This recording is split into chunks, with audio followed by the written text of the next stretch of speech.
Salam əziz abituriyentlər. 23 noyabr 2025-ci tarixində 10-cu sinif 3-cü qruplar üçün keçirilmiş güvən sınağı 5-in tarix sualları ilə tanış olaq.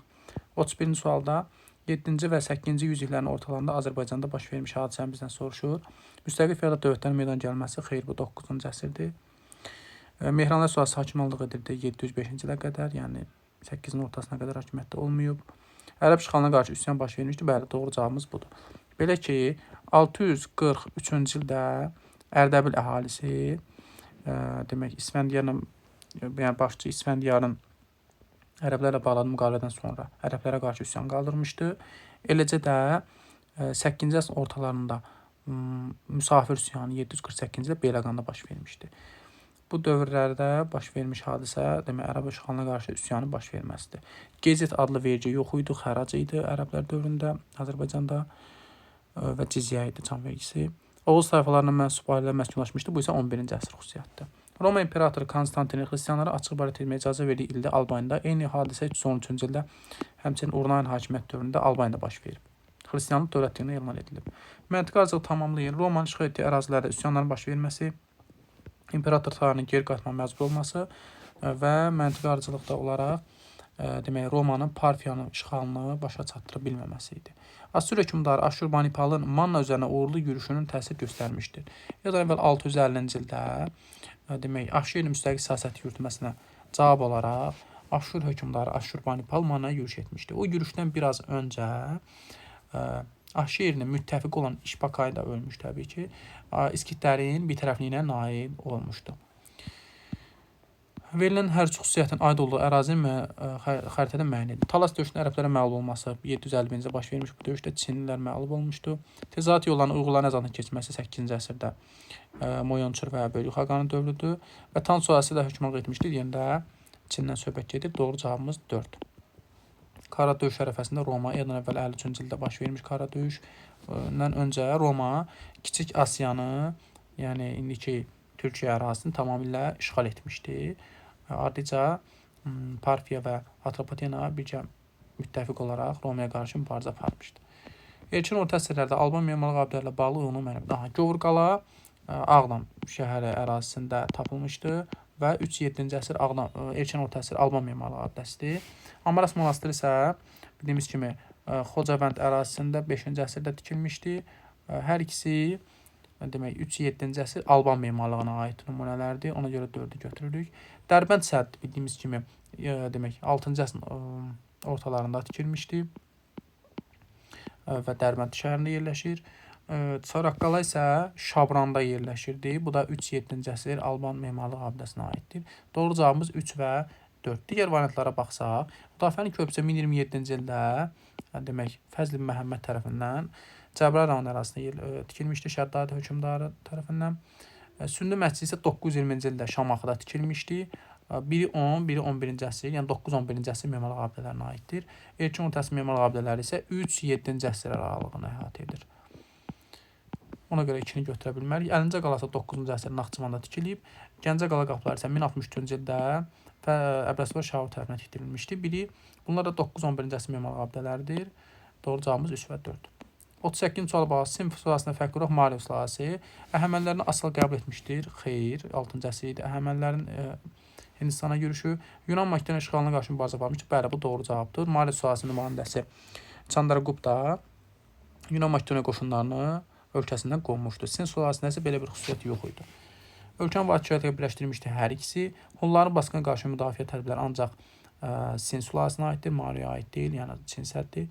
Böyük İpək yolu nəzarətdə yenə heç birinə aid deyil. Bu Hunlara aid xüsusiyyətdir. Ərəb sərkərdəsi başa düşdü ki, Yusifin Əbsat döyüşlə çox ciddi azlaşmaq lazımdır. O bütün qüvvələrini səbəblə etdi və sonraki döyüşdə Yusifin ordusuna qalib gəldi. Yusif əsir götürülərək xilafət sarayına göndərildi və zindana salındı. O 3 il xilafətin zindanına əsir kimi saxlanıldı. Mətndə haqqında bəhs olunan hadisəyə səbəb olmuşdu. Bildiyimiz kimi 912-ci ildə demək Yusifin Əbsat xilafət xəzinəsinə xərac göndərmə dayandırdı və bu xəlifə ilə onun arasında narazı səbəb oldu və 3 döyüş baş verdi. Burada həmin döyüşlərin biri haqqında məlumat verilib. Cavabımız E variantıdır.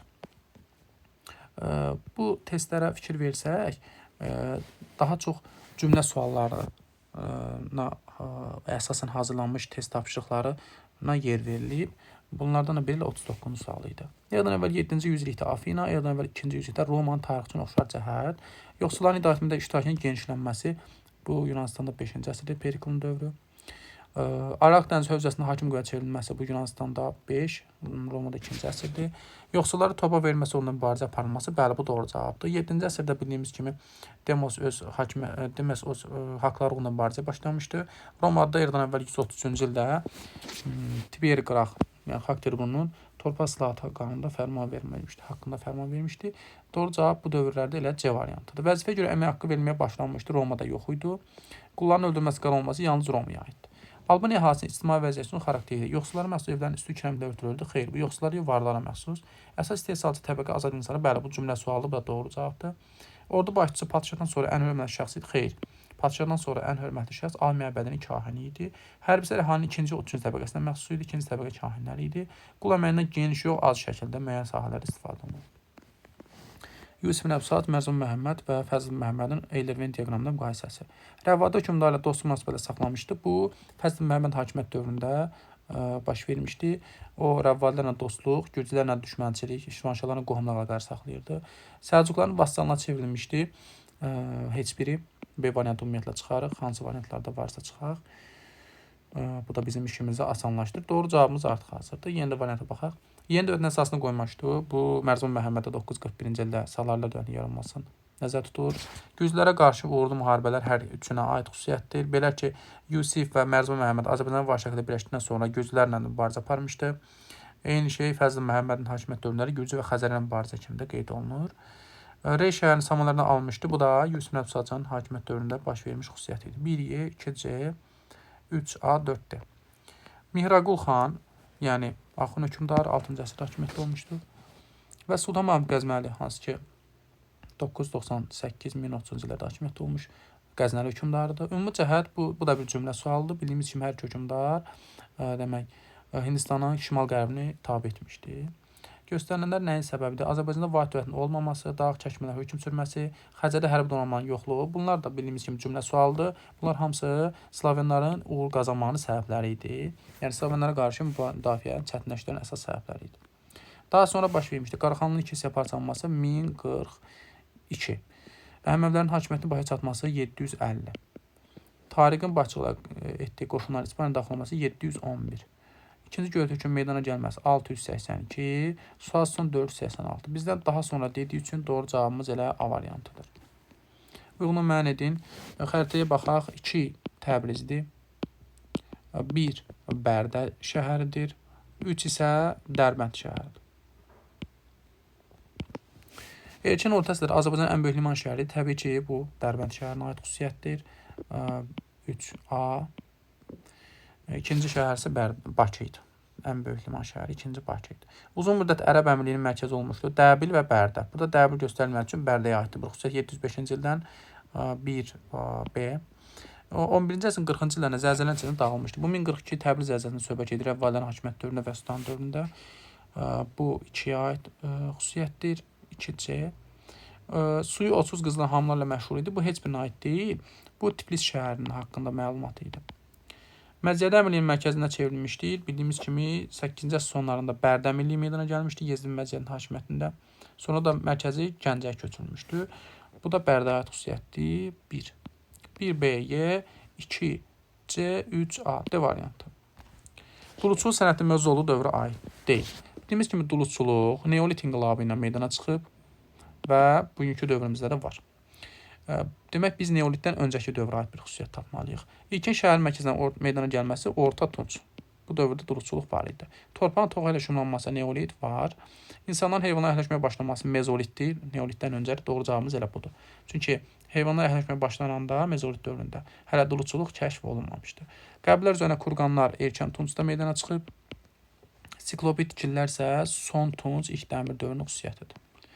Eradan və 8-6-cı yüzilliklərdə Araq dənizi və Qara dəniz sahələrində sənətkarlıq və ticarət inkişafına səbəb olan amil. Bu da bir cümlə sualıdır. Biraz öncə dediyim kimi bu Yunan koloniyalarının bu dövrdə meydana gəlməyinin nəticəsi idi.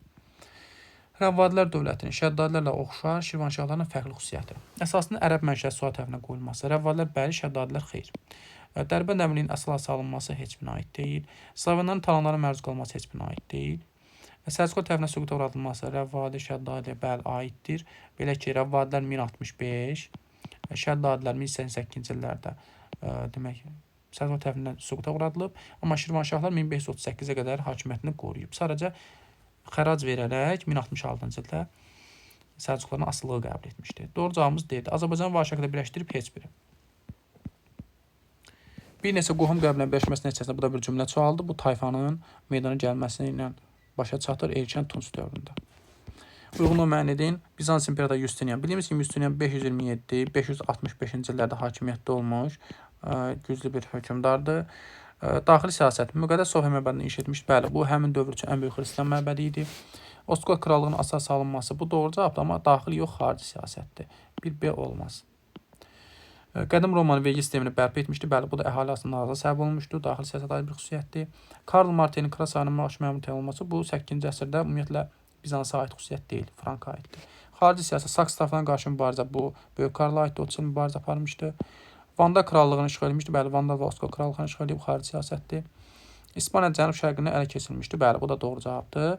Verdi müqaviləsi 843-cü ildə imzalanıb. Ümumiyyətlə Bizansa aid deyil. Franka aiddir. A, C, B, C. Doğru cavabımız A variantı. Xronoloji arızalı müəyyən Dərbənd əmrinin Şirvanşahlar birləşdirilməsi 988. Şəddadilərin meydana gəlməsi 971. Xəzərlərin Savalan yaxınlığında məğlubiyyətə uğraması Savalan döyüşü 731-ci ildə baş verib. Amma burada bir texniki səhv gedib. Xəzərlər Savalan yaxınlığında döyüşdə məğlubiyyətə uğramayıb. Əksinə qalib gəlir. Onların yürüşünün qarşısı Hilatda alınır. Afşinin ərəb qoşunlarına komandan təyin edilməsi 835-ci ilə aiddir. Arıcılığa baxsaq 3, 4, 2, 1. Axunlar Ağsuvarxan dövründə fəal xarici yürüdür, qonşu ərazilər əl keçirirdilər. Onlar 5-ci yüzilin ortalarında Sasanlara qarşı qalib müharibələr apararaq İran yarasının şərqini və Türkistana hakim oldular. Mətndə haqqında bəhs olunan Axun hökmdarını Attiladan fərqlənən xüsusiyyət. Sasanlarla uğurlu müharibələr. Bəli, bu fərqli xüsusiyyətdir. Elə burada da Sasanların mübarizəsində danışılır Ağsuvarxanın 5-ci əsrdə. Amma 453-cü ildə demək Attilanın ölümündən sonra onun Sasanların mübarizəsi yarımçıq qaldı. Ümumiyyətlə apara bilmədi bu mübarizəni. Bu fərqli bir xüsusiyyətdir. Dövlətin sərhədlərinin genişləndirməsi hər ikisinə aid xüsusiyyətdir. 5-ci yüzilin ortalarında hakimiyyətdə olması Attillada 434-453 hakimiyyət olub. Hər ikisinə aid xüsusiyyətdir. Mərkəzi Asiyanın tabe edilməsi, Asiyada müəyyən ərazilərin tabe edilməsi ümumiyyətlə Axuna aid xüsusiyyətdir. Demək Attillaya deyil. 55-ci sualı var. Səhv nəticə əlaqələrini doğru verildiyi bəndləri müəyyən edin. Frankların Patiya döyüşünə qələbə qazanması 732. Böyük Karlı yox idi bu dövrdə.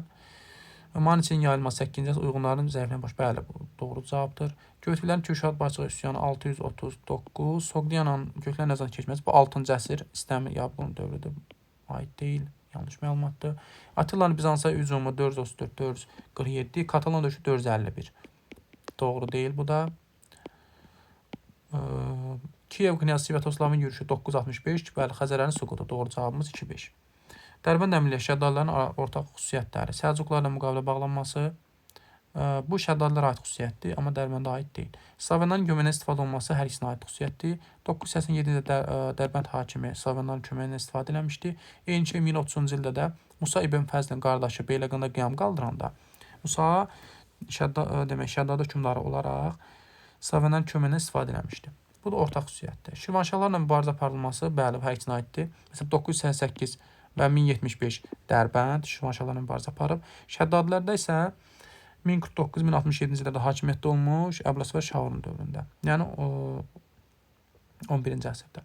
Ortaq xüsusiyyətdir 2-3. Salarların hökmran dövründə meydana gəlməsi yalnız Şəddadilərə aiddir 971-də. Dərbənd əmri isə 869-da yaranmışdı. Onda Salarilər yox idi. Uyğunluğu müəyyən edin. Amid Qadisiya 1-ci əşdat səhər. Amid bildiyimiz kimi 359-cu ildə baş verib. Qadisiya 636-da baş verib. 1-ci əşdat səhər isə 829-da. Ərəblərin məqsədi Bəzələ keçirməkdir. Elə Bəz qalası uğrunda döyüş. Bu 837-də olub. Heç birinə aid deyil. Sasani Alban qoşunları qələbə qazanmışdı. Amid döyüşündə uğruna ayrılan 2-ci Şapurun müttəfiqliyi nəticəsi olaraq 1B.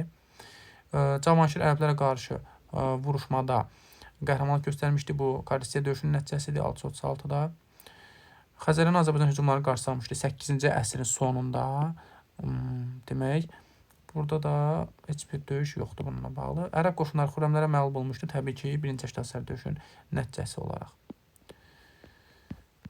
Situasiyanı oxusaq, burada demək Bərdə faciəsindən danışılıb 944-cü ildə baş vermiş. Mənbəyə əsasən təsvir olunan hadisə ilə 11-ci əsrin 30-cu illərində Şamaxıda baş verən hadisənin oxşar cəhəti. Aha. Demək, bildiyimiz kimi 1030-cu ildə Şamaxı, yəni Yezidiyə, 944-cü ildə də Bərdə. Hər iki şəhər, demək, şəhərlərin qarət və talan edilməsi. Yəni, orta xüsusiyyət bu ola bilər. Və ya müqavimət göstərməyin çətinliyi yaza bilərsiniz. O belə. 59-cu suala baxarıq. Mənbəyə və tarixi biliklərinizə əsasən rusların Bərdə şəhərini tərk etməsi səbəblərini qeyd edin. Aha, bunun iki səbəb var idi. Birinci səbəb bildiyimiz kimi əhalinin müqaviməti idi, Bərdə əhalisinin. Yəni müsəlmanlar. İkinci səbəb isə demək yayılmış taun xəstəliyi, yoxulucu xəstəlik. Bu da Slavenlərdən arasında ölənlərin səbəb olmuşdu, ölmə səbəb olmuşdu, onlar çıxıb getmişdi. Mənbənin sonunda verilmiş salardan ulusuna təsdiq göstərən xarici faktın aha.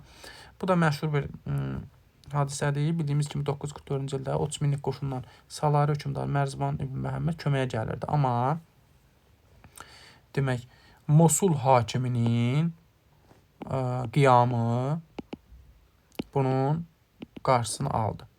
Çünki o paytaxta doğru, yəni Ərdəbilə doğru irəliləyirdi və paytaxt təhlükədə idi. Ona görə Mərzban Məhəmməd geri dönüb Mosul hakimi qiyamı gətirməyə getdi. Bərdə isə diqqətdən kənarda qaldı. Bu qədər. Diqqətiniz üçün təşəkkürlər. Videonu bəyənməyi, kanala abunə olmağı unutmayın.